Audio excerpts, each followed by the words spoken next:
We are now live. If I'm not mistaken, I think you did take credit for creating the internet. We're live. Russell Martin and I'm Clint Powell. We just got through talking about how we don't talk politics on Facebook anymore, and I start off with an Al Gore reference. That doesn't start the conversation off really It's all good. good. It's fine. I'm glad he created it. If he did create the internet, I'm glad. It's been very helpful. What would we do without it right now, right? Yeah, I mean, how could I find out, without YouTube, how could I look up, all the worthless stuff that I look up on a daily basis and watch? I was doing a podcast, I don't know, a video 2 weeks ago. We were talking about stupid things we've watched on YouTube. And I went down a rabbit hole about 3 or 4 nights ago. And then again, right before that, 2 or 3 weeks ago. And I don't know why I go down it, but it's dogs that save their owners from wild animals. And I'm like 2 hours into it at 1 o'clock in the morning. I go, this is why I'm probably not successful right here. I'm sitting here looking at YouTube at 1 o'clock in the morning. It's. Uh, do you waste your time like that? Do you waste time, Russell Martin? I would like to tell you no, right? I'm very type A. I'm a list guy. I've done this, I check, and I did this check, and check, and check, and check. But yeah, truth be told, yeah. Tell you what, I have been doing a lot over the last, whatever, 6 weeks. It feels like 6 years since we've been in this quarantine thing. Is I've had a lot more time to, you can call it wasting or whatever, but I've really found that I enjoy grilling out a lot. Like, I've always kind of, always flip burgers or I put on a steak every now and then, but I got a new grill. It was a year or two ago, but I just haven't had much time to use it. So you can call that wasting time or whatever. I call it getting fat. But No, that's good I've, stuff. I've really found that I've kind of taken a liking to that. So I've I been doing a lot of posted that and just honeydews.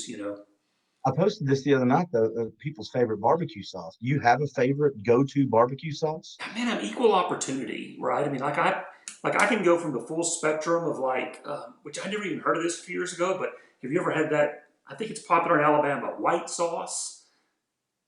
What? No.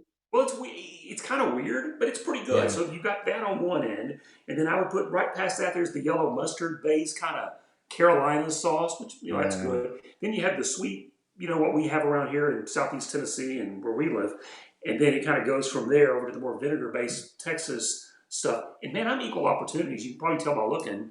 I like I the eat it sweet all. stuff. I I like it. like it all. But if I had to pick a favorite, I'd probably say it's the one kind of right in the middle. That kind of sweet, tangy hickory smoke flavor. What about you? Uh, I like the sweet. I'm more of a sweet. I'm not a mustard vinegar guy. I've got my Yeah, buddy Steve Ray up in Collegedale, and he does yeah, a I know big Steve. grilling barbecue podcast. And I start drooling every time I watch his stuff. But now I've gotten to where me and my daughter. She just transitioned over to mom. She's been with me the last 5 or 6 weeks, and she's going to mom's now for the next 5 weeks. It's going to be kind of tough for dad here. Okay. Um, but we've gotten a habit now. When I grill out, we'll make our own concoction because Yeah, we watch the Food Network all the time. Me and her, that's her favorite. So we'll go in and we'll take different barbecue sauces, different spices, and mix them together. yeah, And I sometimes I've gone, I wish I'd wrote that down because it was good. yeah, And then sometimes I completely blow it and it tastes like yeah, gasoline and I shouldn't use it and it's just horrible. yeah. Um, yeah, we're all finding new ways to use our time. And let's do a little background if you don't mind, Yeah. because there's a lot of people that may be watching this right now and go, I know that guy. Do you still get that these years later of I know you from, Yeah. from Yeah, TV? not near as much as I used to. Probably once or twice a week now, which, you know, 5 years ago it was multiple times a day. So as I lose more hair and gain a few more wrinkles, it kind of makes me a little more incognito than I used to be. Right. But yeah, I still get that occasionally. How long have you been out of TV now? How long has it been? So I was on the air at Channel 3 in Chattanooga from 1994 until 2005. So it'll be 15 years in August. Wow. Yeah, and so time flies when you're having fun. Yeah. It just doesn't seem, I was going to say 6, 7 years. Yeah, yeah. It And goes people by will pretty. still say, and they'll stop me. Um, hey, man, what's the weather going to be like today? Well, uh, I can tell you what I saw on my app on the phone, but Yeah. I never did weather. You I never don't did tell them weather a that. bit. People have no idea what you did, or they'll say, "Hey, how the Braves going to do this year?" Because they think I did sports on TV one day, and so well, I can talk about that, but I wasn't the sports guy. And again, I don't say that, but that's what they're thinking. Just lie to them from now on. If they ask that, Yeah, go, I think some snow's coming in tomorrow. Or what's What? awkward for people who were once on TV and now aren't is you get that people looking at you look, and I still Mm, get that occasionally. And what they're thinking is, man, I know that guy from somewhere. And so then when they ask, hey, where do I know you from? There's that awkward on my end answer because if you say, well, I have no idea, I don't know where you would know me from, there's some truth to that, maybe. yeah, Or if I go with the, well, I used to be 15 years ago on Channel 3, maybe that's where. No, that's not it. I never watched that. So there's no really no way to win that. It's still 15 years later a very awkward I would conversation. just say I don't have a clue. I was because I've done both. you're Honestly, probably I've much done more both. patient I than like I a am, jerk though. both ways sometimes. You're probably just much more patient because I would probably just go, I have no idea. That's on you. I'm gonna walk away from you now. Hey, and let's give everybody else, that may not know this about you. And I think this is one of the most important things. You are also a fan of a Big Orange. Oh yeah, Yeah, you're a Tennessee fan, yes. but let's tell everybody, let's be transparent. That's not your first Big Orange fan. That's not your first love. So I say I'm an equal opportunity of orange, right? I like the obnoxious, bright Hunter Blaze Orange of Tennessee. I'm a fan, but I Yeah. also like the burnt orange because God made the sunset a burnt orange of the Yes. University of Texas. Because I'm originally from Texas, and anyone who's from Texas will always tell you at some point, pretty quickly in the conversation, just like I'm doing with you, that hey, guess what? I'm from Texas, and I am from Texas, so I'm a fan of both UTs. So when I tell you I like UT, it has two meanings for me. I like them both. Yes, I know you do. I just want to point out to everybody that you had the obnoxious orange versus the God orange. That's Yes, yeah. okay. And I'm an Alabama fan, so I don't care about either one of Well, them. that's easy So to be an Alabama fan. I'm sure you are. Yeah, it wasn't an Al growing up here wasn't easy. There's a yeah, good way to get punched in the mouth when you're 9 years old saying roll tide on the playground. yeah. Hey, Yeah, real that quick, we explains have a why so many comment. Alabama fans have missing teeth now, maybe because of those. Well, that and some other reasons. I think there's probably some other issues there. Jeff Green, you may know Jeff Green. He said he thinks he knows you. Yeah, yeah, he's a buddy of Yeah. mine. I grew up playing basketball with Jeff Green back when we both could maybe jump over a piece of paper, which I don't think we could anymore. So we used to go to church together. That's kind of how we met. And then we did a little bit of business together, or partnership, however you want to call it, radio, when you were doing a radio show. When you were on TV, you were more on the consumer side, is that correct? More on the Yeah, so they consumer brought me here. reporting? They brought me here in '94 as just the general assignments reporter, the kid who goes out and covers the fire or the murder du jour or whatever. And then so I did that for 2 years, and then in '96 they asked me to be what Channel 3 called at the time the three on your side. Yeah. Consumer reporter. It's the same thing Calvin Sneed did back in the day as well at Channel 9. And it's now funny. I see Calvin on Channel 3, which I'm like, that's still so weird to me. Yep. But Calvin's a good guy, so I'm glad he landed there. But I did consumer reporting, and that's where you know you hired someone to come and pave your driveway, and the guy took your money and didn't show up, and Jeff Green, the guy you mentioned, my photographer, and I were the ones that got to go over to the guy's house and knock on the door and say, "Hey, you took the lady's money and you never did a driveway. What gives here?" So that's what I did from '96 until about 2002, something like that, 2003 maybe. Then they transitioned this over to what it was strictly what they called an investigative unit or an I team, and so we did some of that for the last couple of years before I got out of that line of work and went into something else. Let's stay on that for just a second because I find that kind of stuff intriguing. Because I don't mind hard conversations. Business owners out there, they've had to have hard conversations with employees and vendors. If you're a parent, you've had to have hard conversations. If you're in a relationship, you've had hard conversations. But to go up to somebody's door and knock on it, or walk them through a parking lot, that had to be uncomfortable. Was that something that you just never bothered you, or was that something you actually had to get callous to just a little bit? I think I was young and dumb, probably. I mean, looking back, it's amazing no one ever tried to take me out or shoot me or whatever.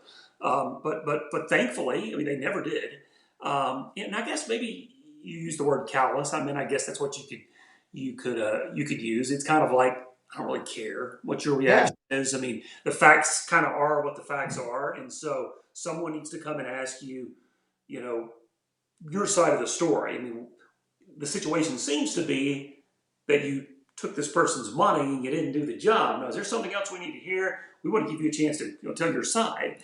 And so, it's probably a combination of callousness and just kind of stupidity, really. Did it move the needle? Did you see it help some people? Did it kind of resolve some issues along the way? Or once you did the reporting, was there any follow-ups? Did you see people kind of get their issues taken care of? People don't want to, and this was in the age before, right before the internet and all that stuff. I mean, I'm Right. old, right?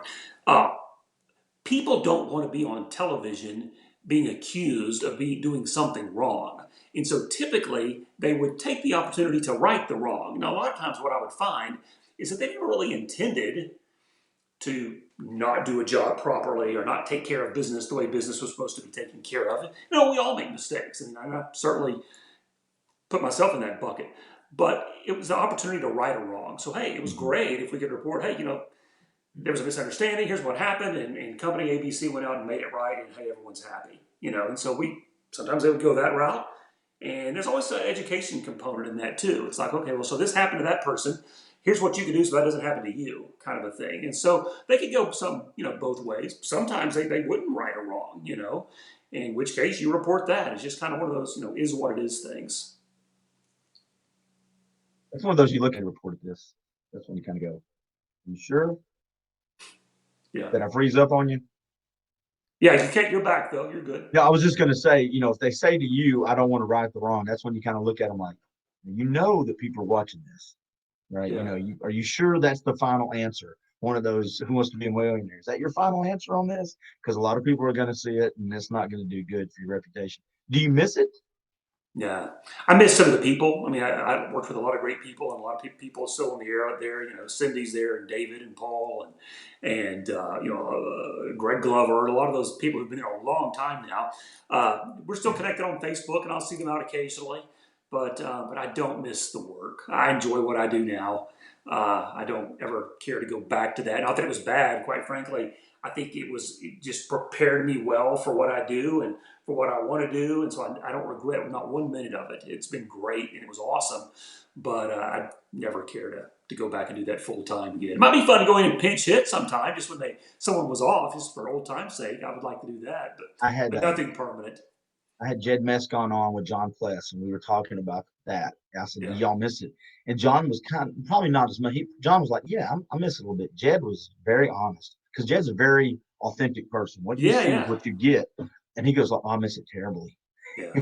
He goes, he goes, "I'm the kind of guy that craves that, and I love Mhm. being part of that energy and that speed." And you don't get that from a lot of folks. Most people would probably try not to admit that, but he was like, "Man, I miss it." But everybody's wired differently. That's true, and I remember 15 years ago when I was in it and having this conversation with people who were before I even left, talking about, hey, I'm ready to leave. I'm ready to get out of this. Because what you don't see on the other side of the camera is the late nights when your phone's ringing, when something's going on, and you got to go into work, or when the rest of your family's home enjoying the holidays and you're at work, or when the rest of the people that you know are out having fun and you're over where someone's just gotten killed. I mean, it can be taxing, that Yeah. career. But what I would always tell people when they were like, I think I'm ready to go do something else. The question has to be this: are you sure this is out of your blood? Because if it's not out of your blood, you don't need to get out. If you really are to a point where, I'm ready to go do something else and I'll be okay to walk away from all of that, then by all means do that. And that's where I was, not because it was a negative experience, it was a great experience.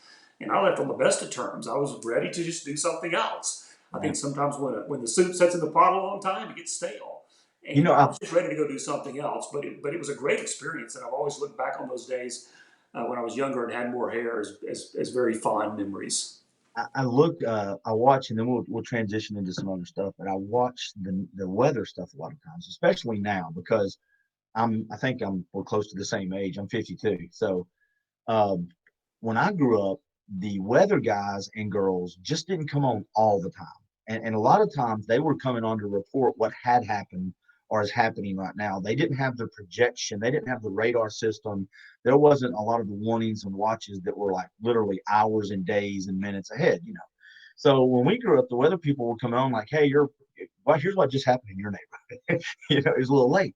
Now I watch it and I think to myself, if I was a weather person and I'm reporting on weather and I know it's going towards people I know, love, and care about, and I'm here and they keep their composure, I know that's had to happen before. I've always thought, man, that's got to be hard.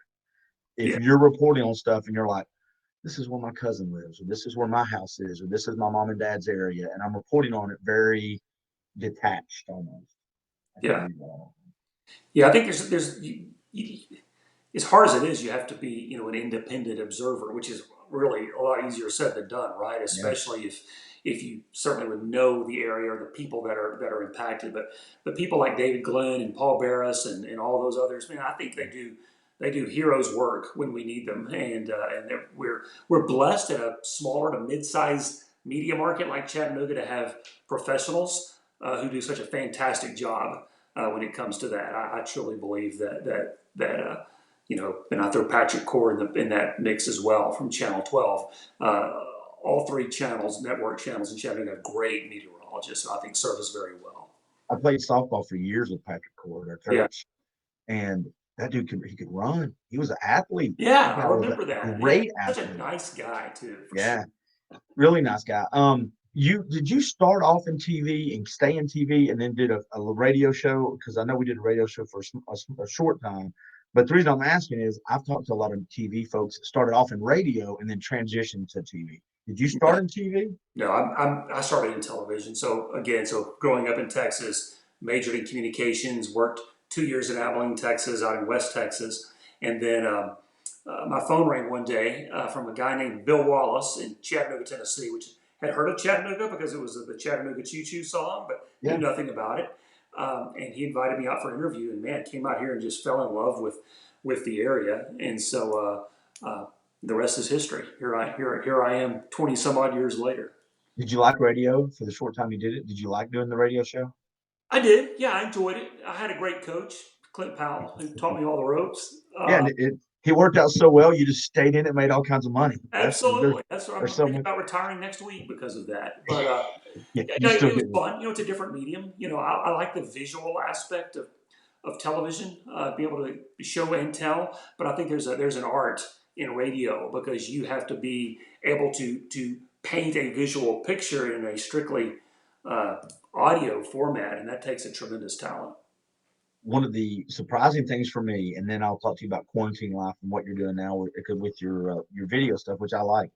One of the most surprising lunches I ever had was at Merv's when you took me to lunch with Bill.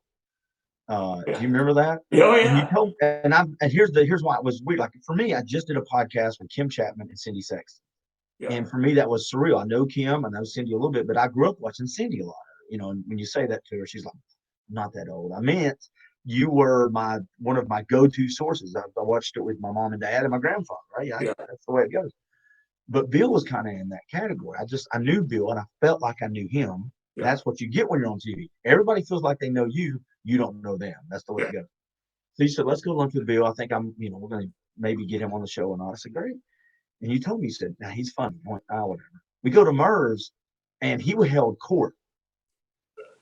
He was fun. He was one of the funniest guys I knew, man. I was like, I left there thinking I had no idea about his personality because all I saw was on TV. Yeah.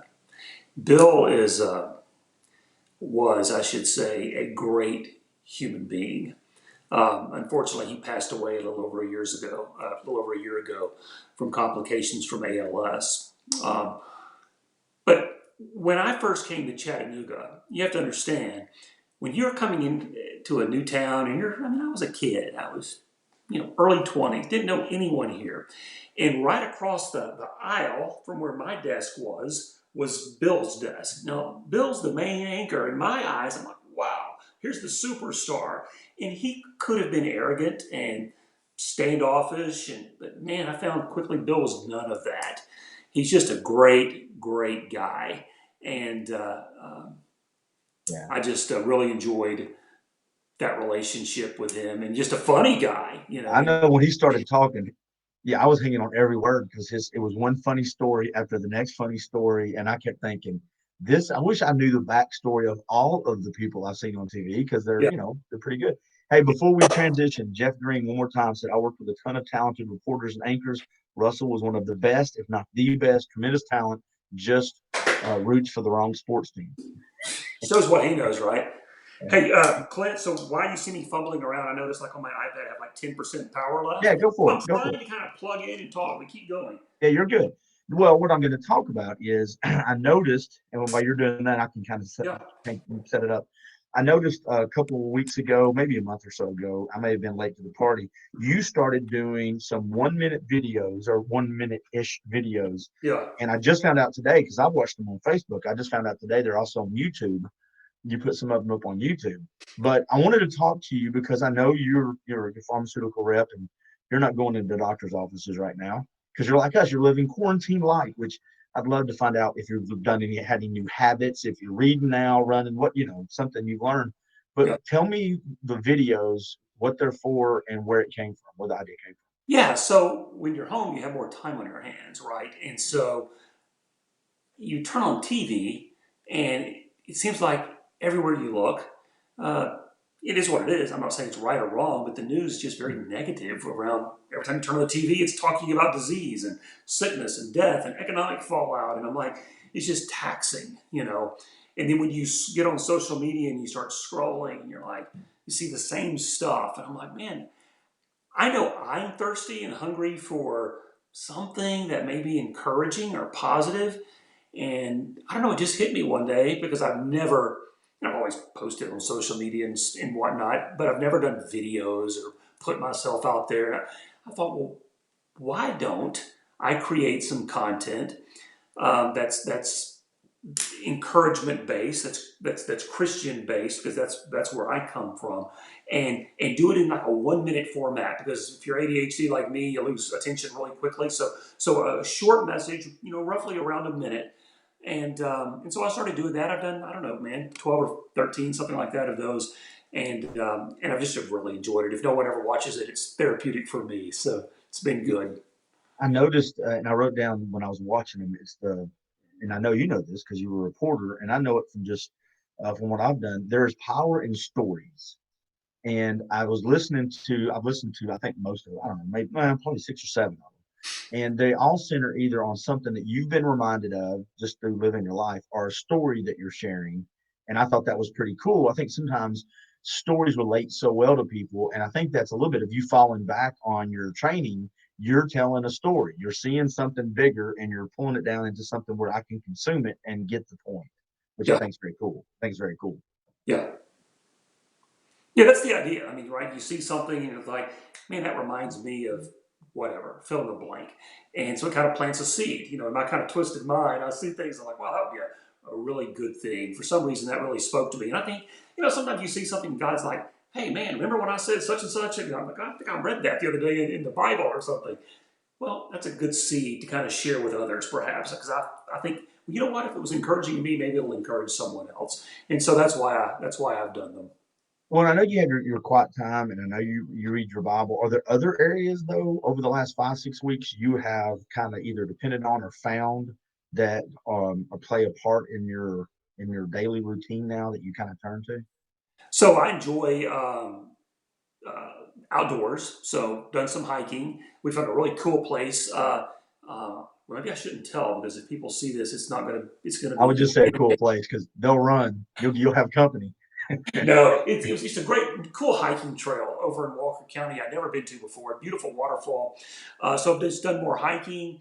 I've enjoyed that. I've always been, I mean, I'm not like super Hulk, as you can tell, but I always enjoyed kind of going to the gym, and I would run, but because of work, you kind of get out of the habit, and so of course gyms have been closed down. But I've gotten back into really running again. I mean, I'm not like a competitive runner by any stretch, or even a distance runner, but I am a firm believer that if you can get 30, 40 minutes of moderate exercise in a day at least, if not vigorous exercise, you're doing yourself a favor. So I've gotten back into that more. And then reading. I'm reading a cool book right now. Eric Larson is one of my favorite authors, and he wrote a book about Winston Churchill. And so I'm reading about the Blitzkrieg, when the Germans bombed London, and kind of how Churchill navigated his nation through that time. And I'm really enjoying that. So that's kind of what I've been up to the last few weeks. Are you having a lot of Zoom meetings? Are you a Oh, lot of man. on? Oh, yes. So there's a lot of opportunity for training and everything else, but I feel like I'm in the Brady Bunch, because you come on, everybody's in their little squares there. Yeah. So yes, I think, like many people, we've become proficient on Zoom for sure. Well, I don't know. It's funny. I talked to Rich Mazingo because we do our radio show every week together, and there's some memes out there. One is the unmuted button now, or the mic that's unmuted is now the accidentally reply to all. You know, because it used Yeah. to be if you replied to all by mistake with something specific, you were like, "Oh, I'm so sorry, everybody." Now, people who don't mute themselves, it's led to some funny videos out there of people not muting themselves Yeah. and thinking that they're not seen. And I talked to Rich about this. The first time we are recording Marketing Mix now on this platform that we're doing. So I record it where we can see each other. It's just I only capture the audio part of it. So anyway, but the first time we did one, we were probably the first or second week into quarantine. He looked like a Tom Hanks off of what's when he was on this island on this he was stranded on the island. Yeah, with the Um, soccer ball. yeah, that's he looked like that. I said, man, you got to shave or something. You look terrible. I go, are you going on your team meetings with this? He goes, yeah, I'm gonna have to shave tomorrow because I start these online meetings. So he wears the nice shirt up here and it's boxer shorts down here, Oh and yeah. he's shaved now. And I don't know. I just think it's kind of funny. We are now becoming news anchors, like you saw behind the scenes. People, From they're the all waist Bermuda up, right? shorts. Yeah. That's all anybody cares about. So I'm Shorts right down here. below if you're lucky, Absolutely. and then Yes. above the waist. Yeah, it's whatever. So Have my coffee here, and it could be coffee in it, or it may not be coffee yeah, because it's none of your business. I'm not in the yeah. office right now. Do you, but Zoom meetings, let's just real quick, have you always done Zoom meetings? Has that always been a part of No, your training? no, Do you no. like them at all? No, I mean, I appreciate the technology because it allows us to stay connected in some form during this period in history. But I mean, man, I like being out and being around people, But it serves a purpose right now. It's funny how words get into the vernacular, right? I mean, if someone would have told me 2 months ago, let's Zoom, I'm like, what are you talking about? But now we use it all the time, right? So let's Zoom at 6 or whatever, right? And Zoom now is like Kleenex. It doesn't really mean you have to use Zoom. There's so many platforms that are Well, popping up. exactly, It's right. they it's almost like Xerox or Kleenex. Your Zooming just simply means you're going to go online and do a meeting. That's That's all it exactly means. right. Yeah. One thing you said, and then I'll play this little game with you. I'll play with everybody before we wrap it up. Okay. Is you found some stuff to keep you motivated. I had an interesting conversation yesterday with someone who was really honest about the fact that they are people. They like people too. I think we're all finding out we need human contact, and they're kind of gone through some bouts of sadness and depression the last 5 or 6 weeks because they can't hug people. They're single, and the kid may go back and forth. But he was talking about it. And he's like, I don't know. I'm having to. He goes walks all the time, but I think things like what you're doing, though, that's the reason I bring it up is it may not solve the problem, but it could be part of a puzzle that somebody has to put together in their day, where it's just these moments of realizing we're not alone. It's going to be okay, and there's something bigger than the problem I'm stuck Yeah, no, absolutely. I mean, we have all this. I say we, like everybody. I think it's probably important to point out there are a lot of people who are out there serving while a lot of us are sitting at home. in. Absolutely. A lot of times or this period of time has been a lot of work for a lot of people. And man, hats off to all of you. But but if you do find yourself at home more, man, I don't want to look back on this period of time, and we'll study this in the history books, right? But I don't want to look back 10 years from now and say, wow, did I just waste all that time? What did I do with it? And I want to say that I grew in some fashion, or that I was taught something, or shared something, or it can be a positive thing if we'll use it this time in a good way. Yeah, I had somebody the other day said they just started journaling. And there's Yeah, a guy, we were talking, he goes, I'm not talking about writing in my diary. Look, but it's kind of is. And I don't care. I mean, he's our age, but he goes, I just started writing down thoughts and, what I was thinking in the moments. He goes, I got a notebook. So I'm a notebook guy. He goes, man, and if when I started, he goes, I didn't think much about it. But you start looking back over the last few weeks, he goes, there are some really cool things that I'm going to highlight and try to make sure I don't forget. yeah, I thought that was a pretty cool thing. yeah. I've always had good intentions of doing that. I never have, quite honestly, but I can see the value in it because you forget things. You think, oh, I'll Yeah. always remember this. Well, no, you won't. But if you put it down, it's interesting to go back and look if you were to do that to see where were you and where are you now and how did you grow through that experience. One of the hardest things I ever did, and I've started doing it again the past 4 or 5 weeks because I'm kind of like you. I didn't want to look back on this time and think I've wasted this. I've lost the weight. I'm starting to read. Plus, I'm still working from home. I have that capability. But as I I track time. And here's what's weird about that. We track calories, we track our money. If you're a business owner, you're tracking your, your ROI and your cash flow, what you eat, all these things we track. But very few of us actually track our time. We Hmm. always feel busy and compressed, but few of us track our time and say, well, why do I feel that way? If you really do that, unless you're a Russell Martin type and you check it, most of us, if you start going down that road, I'm telling you, take a deep breath because it's going to be painful when you Yes. realize how much time you waste on things. It Well, did I'm me. included in that. Yeah. I'm 2 days in. I'll get 2 days into it, and I'm like, do I want to keep doing this or just stop? It's it's Convicting. hurting. Yeah. Oh, it It hurts would my be for me feelings. too. Yeah. I'm guilty as charged as It well. hurts my feelings. All right, so I did this with a couple folks, and then we're going to talk about your videos as we wrap it up, so people can find it. But I try to play this little game. Me and my daughter have played it several times, the Would You Rather or If You Could game, and we had to do it on Facebook. We get a bunch of comments. So about 2 or 3 weeks ago, I started asking some of these questions to people I get on videos because it's a cool way for people to get to know folks. So I'm going to ask you a couple Would You Rather questions, and this is where you're. Are you ready for this? Here we go. You can Yeah. only eat one for the Fire rest away. of your life. You can only eat one for the rest of your life. French fries, tater tots, or onion rings. Onion rings. Okay. I went with tater tots until someone pointed out that meant I couldn't go have the Ankar's onion rings anymore. And then I kind of had to rethink it. Exactly. They're good onion rings and bad, but I would put Ankar's right at the top. Pancakes or waffles, sir? Which one do you take? You can only have one for the rest of your life. Which one, Clint? Repeat that. Pancake or waffle? Oh, pancake, definitely. Yeah, I said pancake first. But the waffles have those little cups that hold the syrup and the butter. All right. You ever But put they get peanuts in crispy. I don't like the crispy. I like the soft, fluffy. So that's why waffles are pancakes? out. Coke. Do you ever put peanuts in your Coke, sir? I have, but it's been years, man. Not really a fan, but I have. It's so good. All right, last one. This last one, and you're a sales guy, so I'm going to be interested to see what you would answer this one. Would you rather be able to know the future or read minds? Wow, that's tough. I guess, man, that's a difficult one. It I'm going to say is. no to the future. Yeah, I may not want to know what Clint Powell's thinking right now, right? That could be Well, an interesting read.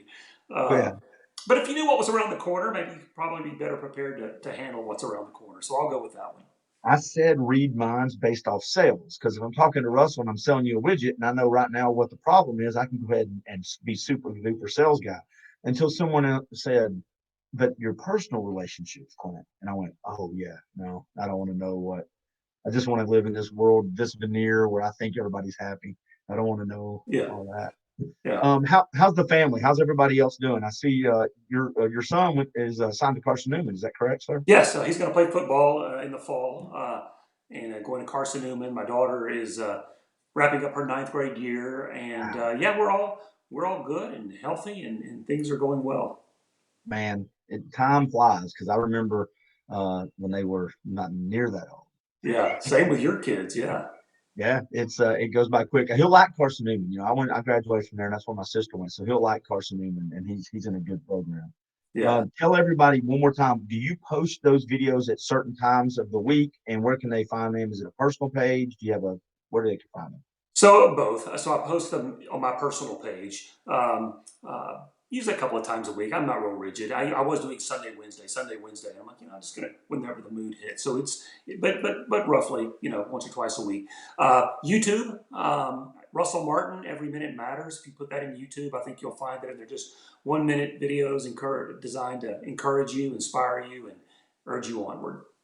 And if you go to During the Break Facebook page, I've already posted a link there to your YouTube page. If people want a simple go there and click and go, they can do that. Yeah, thank you. And I think, Yeah. when we look back on this time in history and again, well, what did I do? How did I make a difference? Not because they're my videos, do your own or find something else, but man, it's just an opportunity to share positive, encouraging content. So whether it's that video that you share on your social media or find something else that's inspiring, take time to encourage people, man. People need that right now. That's good stuff, man. I know you're super busy, but you're busy at the house. So thanks for coming on with me and taking the time, man. Much Yeah, appreciated. enjoyed it. Good to see you again. All right, I look forward to more videos, man. All right, we'll do it. See you.